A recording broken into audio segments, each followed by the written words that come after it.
Hey, folks. Hey, welcome to our podcast. I'm actually very, very excited. There's one word that will excite me more than any other word in the world, and it's not Lonnie Anderson. All right? What is it? Labyrinth. That's it. She said it. Labyrinth. Labyrinth gets me more excited than anything in the world. And I just found out there are some beautiful labyrinths up in Fairy Glen, Scotland. Okay. And we're going this summer. Yes, we are. And we're going to check them out. And this is so exciting to me. And this has nothing to do with today's Nothing to do podcast. with tonight's podcast. Nothing, but exciting news. It was a last minute thing, and we found out that there are some gorgeous labyrinths up in Fairy Glen. Please Google search and look at some of the photos up there. It is the most beautiful, beautiful area in the world. I mean, it is so beautiful. It makes Hawaii blush. I'm telling you, it's gorgeous. And they have stuff up there that proves that the Minoans were doing trade well into the UK and then over to us. And we know that there are some old Grecian writings that talk about the passageway that takes the Minoans right past Fairy Glen. And Right. we should do a podcast about that sometime and show that map. We need to talk about trade routes and Yeah, because Navigation I've got that routes in whole general. trade route map laid out the way it's set up by the ancient writings. But yeah, Fairy Glen, Scotland. I'm excited. And I'm stuck taking my assistant with me. oh, stop taking it. Okay, that's how it is. No, not really. This is awesome. It'll be a great time. And more importantly, they have Scotch is made in Scotland. If we had to talk about your Scotch problem one more time. Hey, Charlie, you're going with us, but you're going to have to be involved with the ground penetrating radar. I'm just saying. So I hope you're watching because that's a non-conditional part of the contract. You're helping with the GPR. Just saying. So tonight I want to talk to you about Thera. I'm tired of people saying Thera was the Vesuvius of the Mediterranean. First of all, Vesuvius and Thera both in the Mediterranean. Right. All right. One is on the shore of Italy. The other one is Santorini, what we call Santorini today. Santorini and then the shores of Egypt and stuff like that, Yeah. right? And I will be the first to admit the Vesuvius eruption was cataclysmic. It took out two major civilizations. Most importantly, Pompeii. It was devastating. I'm not going to play light on that. But Thera was 10 to 20 times more destructive than Vesuvius. It literally, if it happened today, the people who believe in man-made global warming would be saying, why aren't we in a global ice age and put that much carbon into the Now, air? question mark, when did that happen? Well, that's a good question. We don't have a precise date. Okay. Some make it as early as 1100 BC or BCE, depending on Okay. which bend you go by. Some say as late as 1500. I stick with the 1100, and here's why. We notice a sharp decline in the Bronze Age, right around 1177. Right on 11. Yeah, that's pretty precise, and there's a reason. 1177, Bronze Age kind of like goes, it's gone. What would cause that? Well, I mean, I How guess. about the transferring of bronze worldwide? Right. That would totally eliminate it. And so we have the Minoans who are transporting bronze, and all of a sudden, one of their islands, their northernmost island, Santorini or Thera at that There time, all the time. blows up. I mean, literally. Right. If you look at Thera now on the map, it's called Santorini. Santorini. It looks like a big ring.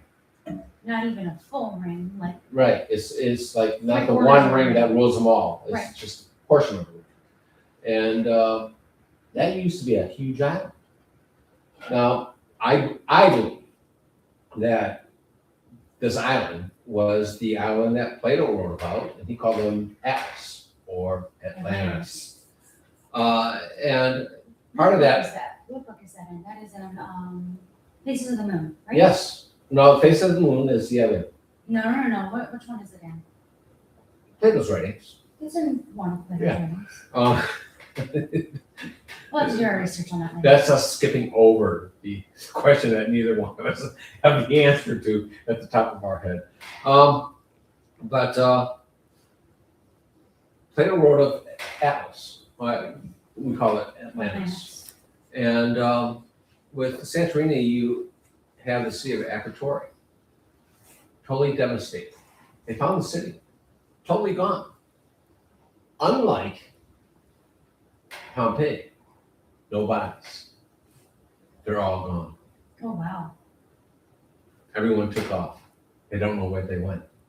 Sounds a lot like Atlantis or Absolutely. Atlas, which is why I believe Thera, the island Thera, was Plato's Atlas or Atlantis. That and the island shows that it had the military strength that Plato talked about. Yeah. But it was for protection, not conquest. Okay. They just didn't want to be taken over by the rest of Greece or by Egypt or anything else. So this whole island, the center of it blows out. Volcanic eruption. Yeah. And you go up and you start checking out islands around, like Crete and everything else, and you start finding huge devastation still in the water, cities still underwater, all the way to Egypt. Right. There were, stories of 300-foot waves crashing against Egyptian. Yeah, the Coastlines. tsunami, the record of the tsunami that hit Egypt was over 300 feet tall. That has to devastate coastlines, that had to devastate.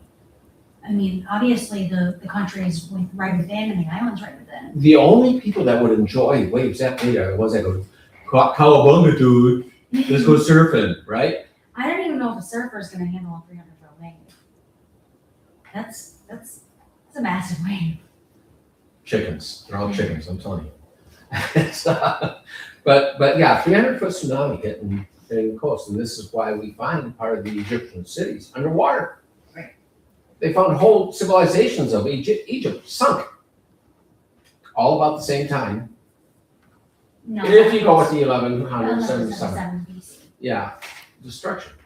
So that's where I think we have enough archaeological evidence that puts it right at that time. We noticed that the Bronze Age comes to an abrupt end. Why? Because the only one that was delivering bronze was the Minoans. When we've kind of established that they're the ones that, we went to for everything we talked about previously. They're the Amazon Prime of the trade world. Yeah. They wanted something. Only better delivery time. Right. You sure? Yeah. 2 days? It's Better than 2 days?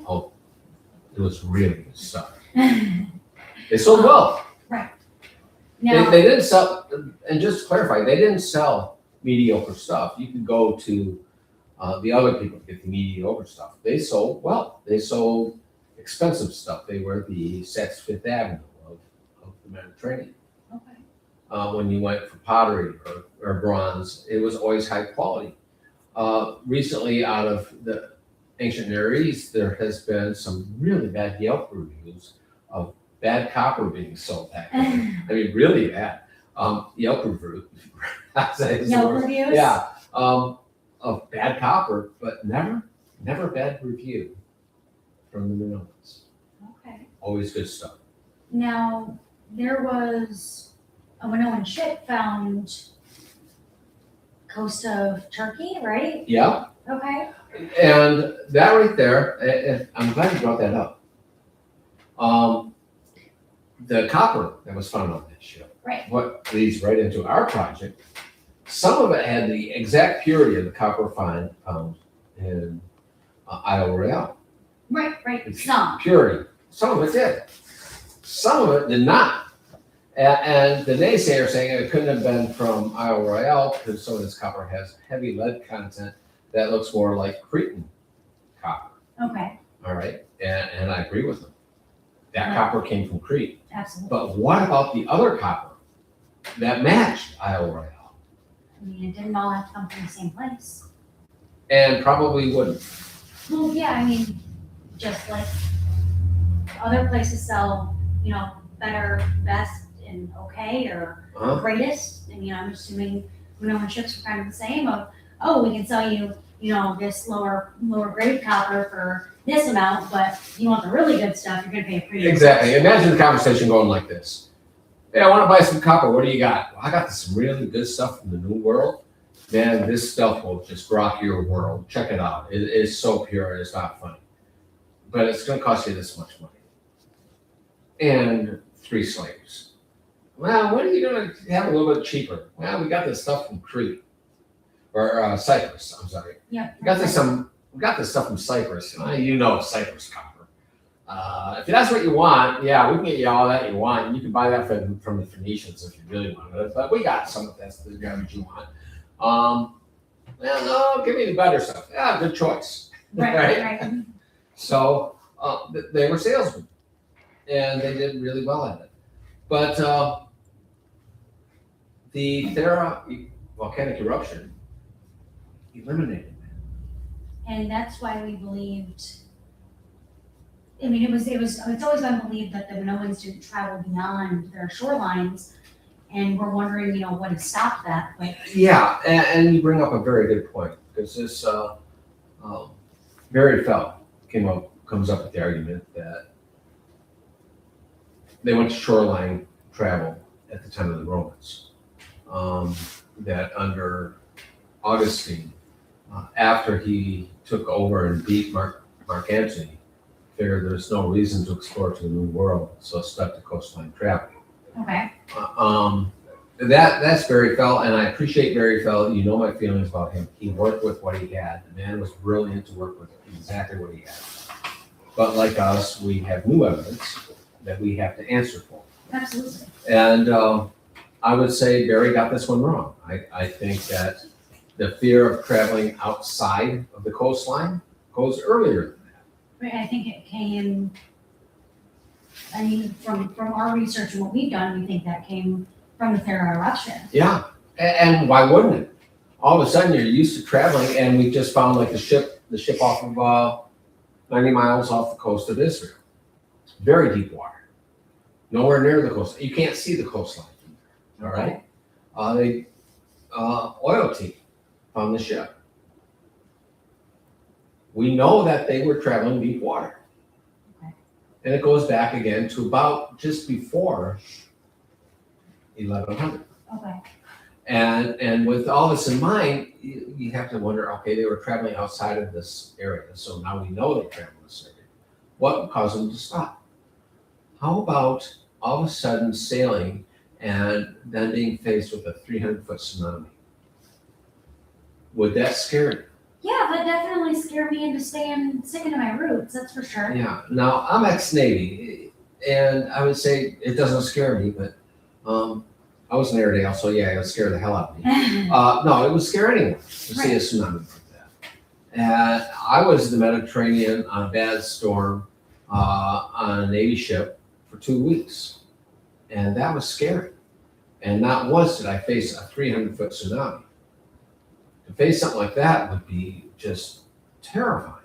Oh, absolutely. And all of a sudden you realize you might know the stars, you might know the sun, but Poseidon, he can become a very angry god. And so if he wants me to stay next to the shore, that's where I'm going to stay. And this is why I think when we look at the Roman battles and the Grecian battles and everything else, they all stay kind of close to the shoreline. But we also have to remember that wartime battles is about land conquest. Right, so they're gonna be closer. They're gonna be closer to the land anyways. It's not about sea Like trade. pirating and Right. things like that. Well, they didn't have pirates Well, back then. yeah, that came. Johnny Depp came much later. So, but Thera was just, I would put it in the top 5 volcanic eruptions in the world history. Okay, what would you put above that, if you don't mind me asking?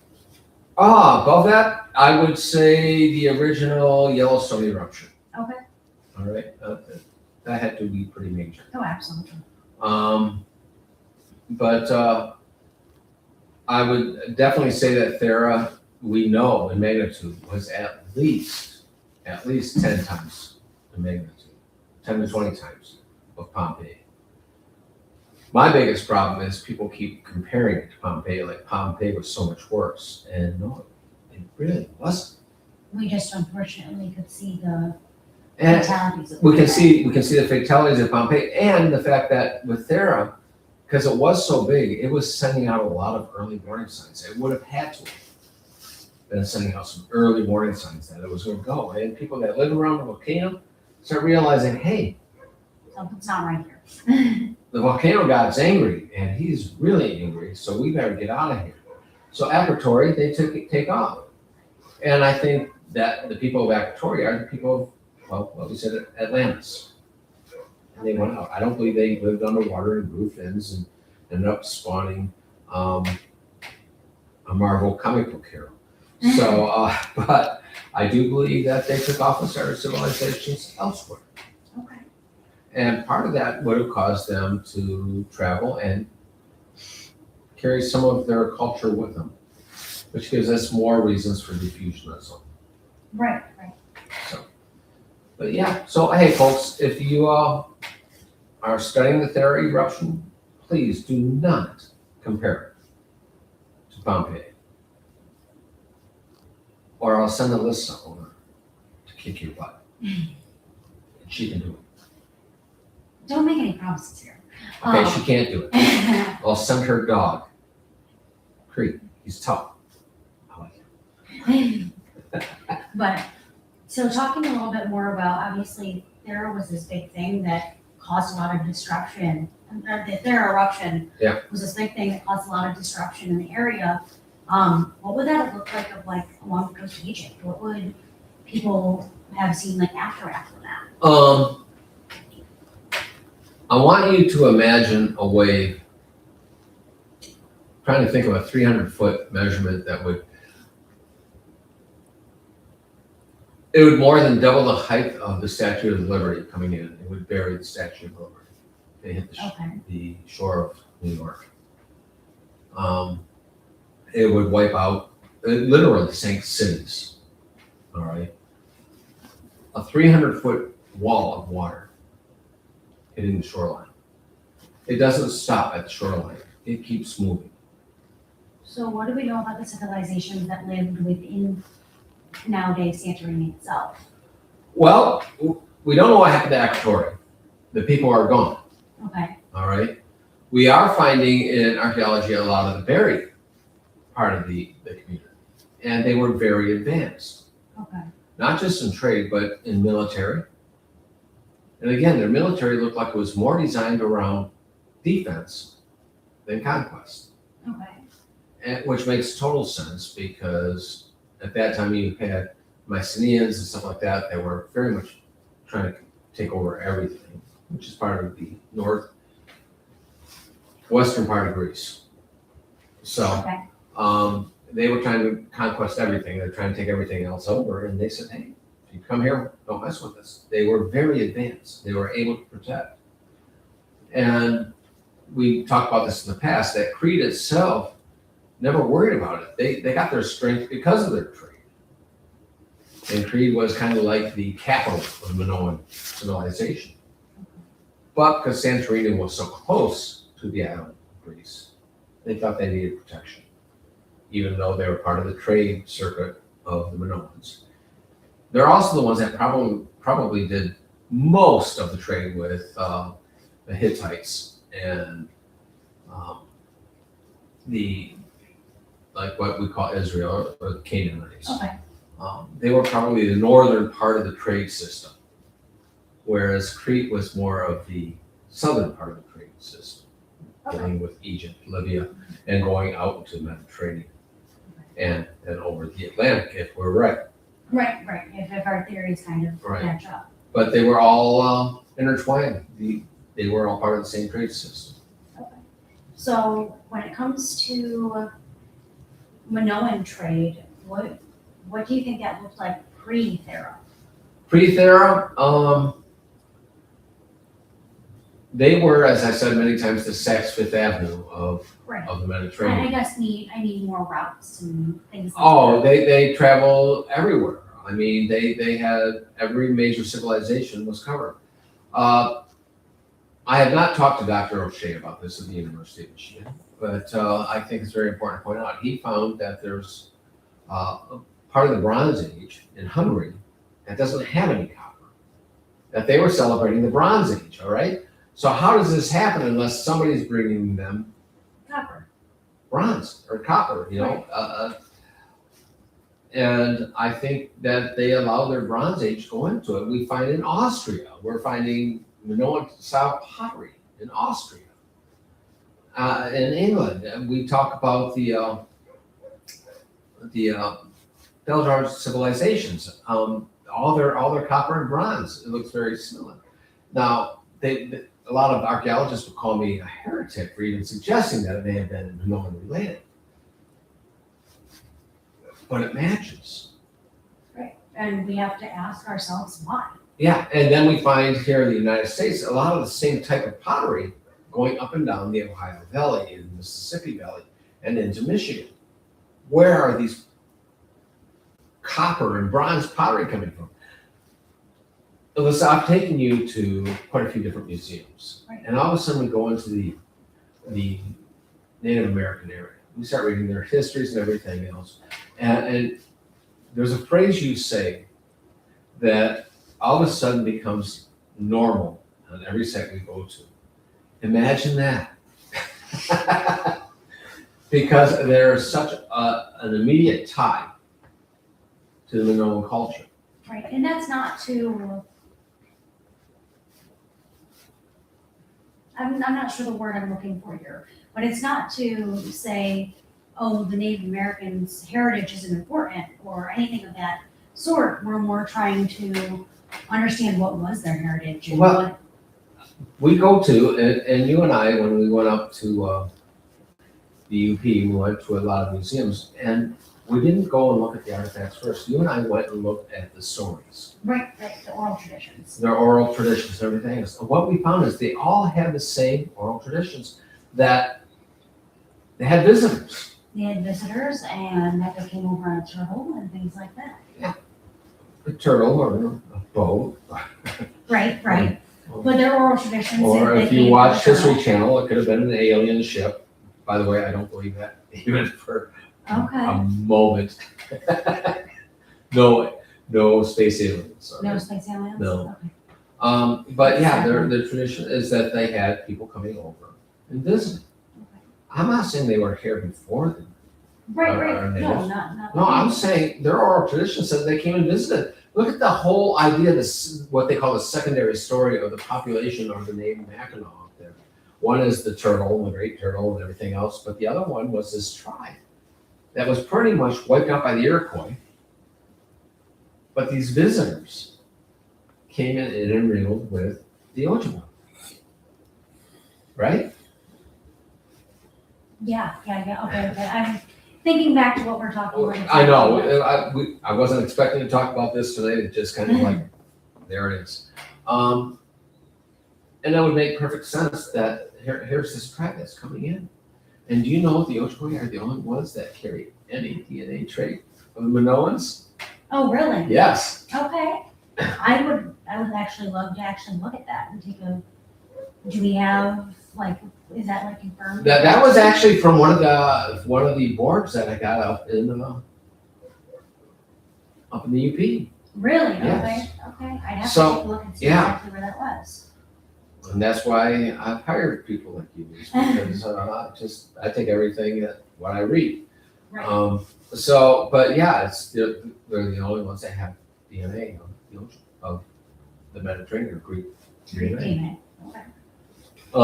And we found the same thing out in New Hampshire where they found some bones. And They did find bones in New Hampshire, but those were earlier, like, those were later. they didn't know exactly how late they were because the soil they found it in, they put it in about 4,000 years ago. Well, the soil, yes, but not necessarily the bones itself. I don't believe that they were dated that far back. Okay. From what I can remember about speaking with the Curator? curator over there. We'll go with that. But we do find that, and folks, this is why we have not come up with a set saying it's absolute. No, absolutely not. We're still researching it, and there's a lot to research. But as we talked before, one of my mentors, Dr. Barkai, is nothing should go without investigation. You need to investigate every artifact, every piece of evidence, and that's what we're doing. So obviously we've talked about like the trade routes within the Mediterranean to Egypt and to Libya and Israel and all of that kind of stuff. What would a route here look like, or how do we know what a route would if you go with Faces of the Moon, Okay. the article that you talked about, there are a lot of people that say it's kind of reversed because it goes against the trade winds of the time. They said if they're doing it, they'd go actually the opposite, the way the Faces of the Moon writes it out. Yeah. Not Plato. Plutarch. No. Plutarch. Yeah, Plutarch. Yeah, Plutarch. Face of the Moon. And they say it would have to be reversed. And who said it would have to be reversed is actually our friend out in Maine. Oh, okay. DeGrasse, Mr. DeGrasse. Mr. DeGrasse. He thought it would be absolutely reversed. But I think that trade winds change Okay. Over time. over time, yeah. And Plutarch said, no, it was cutting up around the inside of the straits, around the UK, past Scotland, and then going north that towards Iceland, Greenland, and then to the Canadian border and down. And if you follow his directions, that's exactly what it does, and then it circles back around and comes right back into the Mediterranean. And now, according to Dick DeGrasse, and I'm meeting with him, he said that would have to be reversed. And you know what? I'm okay with that. Even if it was reversed, the directions are still there. Right. The directions are still there, and the landmarks left behind during their travel. I mean, we just talked about at the beginning of this. We're finding labyrinths up in Scotland.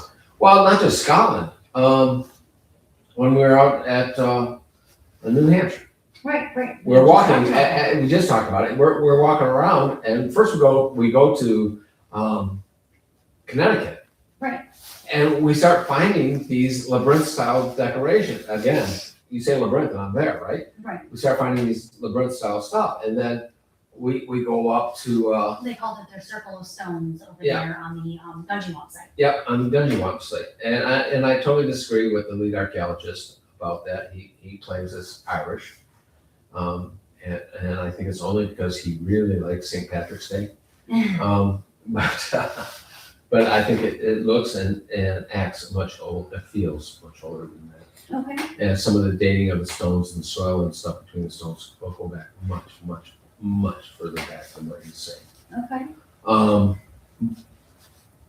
But we saw that and we started taking pictures, and just as a quick mention there, the recording of that still freaks me out. Oh, absolutely. I mean, we've talked about that on the show before. So, but then we go up to New Hampshire, and I said, what we're looking for, we told Mr. Stone, Dennis Stone, we're looking for this particular shape. He said, well, I don't think I've ever seen that before. And we're walking, and you said, wait, what about this? What about what we're standing on right now? Yeah, and we're in the middle of this huge labyrinth, right? Right. Huge circle. And the last time I talked to Dennis, he said, I'm going to get this dug up.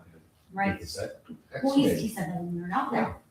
And so, but not only that, we also find what they're calling beehive tombs, phylloi in Greek Below term, structures, yeah. phylloi structures, which they have in Scotland. By the way, they also have out where we're going up near Fairy Glen. Phylloi type structures. They also have them in Ireland. They have them in Scotland. They have them in Egypt. They have them in Europe. They have all over Europe. And guess where they found the oldest and biggest phylloi structure? Crete. Okay, You know. right. So we can trace back again, diffusionism is the trading of cultures, right? You want to trade that culture back to where it first started? Go to Crete. A phylloi structure is a dome type structure. Yep. With a Side side type structure with a side entry. side entry, And generally other side of the entry is a window. and other side entry is a window, and now most of these structures have Line up with the With the solstice. Yeah. summer or winter.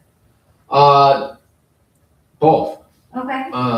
Most of them summer, but they will also line up with the winter solstice, which it tells us again that a lot of these probably have to do more with direction finding and annual calendars than they do with, they call them, like I said, beehive tombs, but we never find dead bodies in them. Right. So what were they being used for? Well, dwellings maybe, or were they used for directional purposes? You have the same type of alignment with the windows, like we said, when we started finding the phylloi, let's say, well, there has to be a window. When we went out to our secret place with Charlie, Oh, yeah. we find this entry with the video imaging. Yeah, with the. We find the image, and you said, but there should be a window right over here. Oh, wait, here it is. I did, yeah, no, when I was going over with the scanner, Yeah, and we really found those entries and things like that. and right at the opposite side. Those can be argued to be like smoke, like if they were to have a fire inside. If they were, but the thing of it is they still line up. They still line up with the solstice, so Yeah. maybe they were multi-purpose. They could be. Maybe they had OCD and they just had to have it facing certain ways because that's the way they're used to doing it. That's possible. I doubt it, but it could be. And so, yeah, and that's an amazing, I can't wait. Charlie's working so hard, and I know he is. On getting us the access to that. The access to that, because that is going to be, Huge for us. that's going to be huge for American history. Oh, absolutely. If we open that up and we find that window, we find that phylloi in Michigan, all right, that's going to be groundbreaking. That's going to be absolutely amazing. Absolutely. So what would bring Minoans over here, of course, is their trade. What would bring them over here, I guess, to begin with? Always looking, remember I said they sell well. They're Absolutely. always finding the new best thing. This is how we can say in Egypt they found, believe it or not, tobacco products and cocaine. Now, there's only one place you can get the materials to make cocaine from. South America. South America. That's it. All right. And tobacco was this hemisphere. It was not over there type thing. They Okay. had to bring it over. So we're finding signs of the Americans over in Egypt. So that's our diffusionism That's into their culture. right. Now we have to look at what diffusionism into our culture did they bring us. If they're intermingling, they're talking. Right. All right. The history. That We were means talking one of about us has to be over there, or Yeah. one of them have to be over here. when we were talking about the Mackinac, the two different stories of the term Mackinac. And one was the group of people that ended up being devastated by the Iroquois and visitors coming in and helping them. Actually, it was the visitors that were devastated, and then the Ojibwe stepped in and helped them. That's how it worked. So I apologize for getting that backwards at first. Okay. It was actually the visitors that were over there working. Now, what would they be working on? My guess is the copper mines. Right. And if we look at Isle Royale, how many tons of copper are missing out there? Right, they did a new calculation. They figure about 1 billion pounds. And that was just released last year, right? Yep. Before that, it was like 500,000. 500. Yeah, I had a million. 500,000 tons. Now they're thinking, closer to 1 billion. And even at that that half a ton, or that, 500,000. 500,000 tons, they were No, they're saying 500,000 pounds. 500,000 pounds, Yeah. sorry, And now they're at 1 billion. okay. So Um, 500,000 pounds, they were even just saying that excavating that would have taken more manpower than building the Egyptian pyramids. Yeah, the Great Pyramid of Giza, it would have taken longer to mine the copper that's missing than it would have to build the Pyramid of Giza. And I think on Michigan's behalf, that the Isle Royale should be one of the wonders of the world for how much has been taken out of there, how much work has been done. Right. But unfortunately, it also means that it uproots people's vision of history. And that's where it becomes controversy, and that's where it becomes, is this something that people are willing to look at? Right. And do they want, let's go for the easy stuff that can make you famous without people yelling. Right. I, on the other hand, have been married. I'm okay with being yelled at. Understandably so. Wait, no. But, I only yell at you sometimes. so, I want to get back to Thera. I'm just on this one point. I hope people investigate it because this would have changed the whole face of the Mediterranean. I mean, the whole face of the Mediterranean and the whole face of the world. Well, I think it would have faced both. Mediterranean more so, Oh, because it would have forced the Mediterranean out of the Bronze Age and into the Iron Age, the changing of materials. They would have had to look closer at home for new materials, and which actually was an advancement to be able to go now to harder metals for weapons and such. But it also led to more and more the use of things that you and I would not recommend, like the use of lead. That became a big part of their food culture, so to speak. Their cups and their plates. And that's the last thing we want to find. I mean, we just seen a couple of years back, people were testing their Stanley cups because there was lead in the little bottom pieces, and we don't want lead in our food. We don't want lead in our paint. Yeah, let alone the cups we have. Right. And that became a very big staple of the area. Lead was easy to work with, it was malleable. So with the loss of bronze, and believe it or not, even bronze wasn't the safest thing. Some of the bronze we think of always being treated with tin for hardening.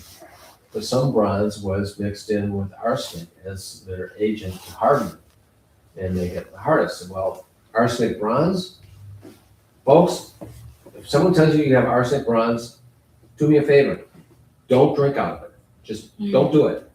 It's not good. It's arsenic with no old lace. It'll kill you. But they had some of the arsenic was based into the bronze to harden.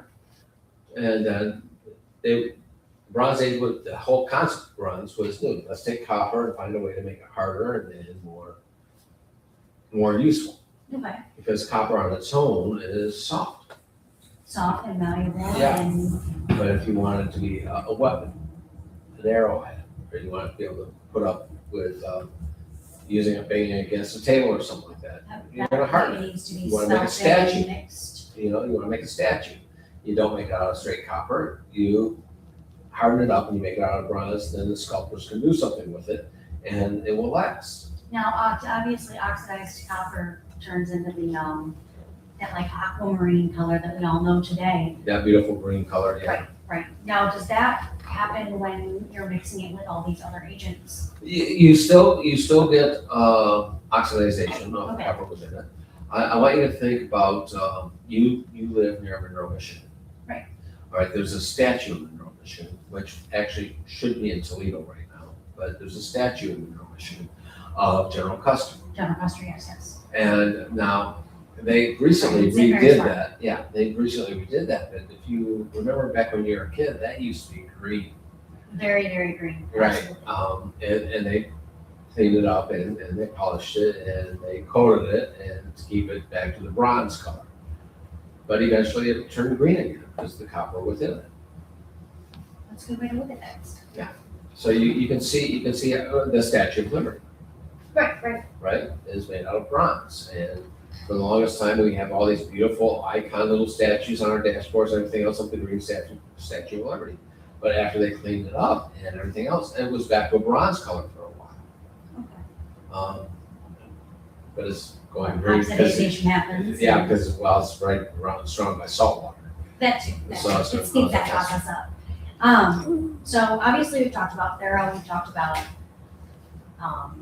what nowadays Santorini could have looked like.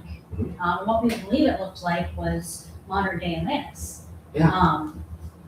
And by the way, if you go to Santorini today, it's a beautiful, beautiful city. I mean, the structures, rich people live in Santorini. Right. Because, hey, who doesn't want to live on an island that can blow up again any second and take you out and that quick?